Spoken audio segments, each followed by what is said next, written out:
জায়নামাজ বিছিয়ে ৩৬০ জন আউলিয়া নিয়ে নদী পার হয়ে সর্বপ্রথম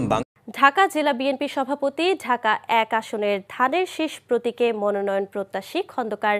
আবু আশফাক, তার বড় ভাই সাবেক জেলা দায়রা জজ আবুল হোসেন খন্দকার, ছোট ভাই ঢাকা জেলা বিএনপির সাবেক যুগ্ম সাধারণ সম্পাদক মাসুদ খন্দকার, ঢাকা জেলা যুবদলের সিনিয়র সহসভাপতি আবুল হাশেম ব্যাপারী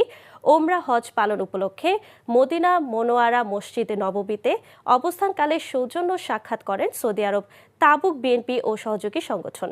সৌদি আরব তাবুক থেকে ইসমাইল খান টিটু জানান, সৌজন্য সাক্ষাতে উপস্থিত ছিলেন তাবুক বিএনপির প্রতিষ্ঠাতা সভাপতি আলহাজ আব্দুল জলিল মৃধা, সাধারণ সম্পাদক জাহাঙ্গীর আলম পাটোয়ারি, সহসভাপতি জাবেদ মৃধা, তাবুক যুব দলের সাধারণ সম্পাদক নজরুল ইসলাম, শ্রমিক দলের সভাপতি মোহাম্মদ সাজু মিয়া, যুব দলের যুগ্ম সাধারণ সম্পাদক আব্দুল হান্নান, তাবুক স্বেচ্ছাসেবক দল নেতা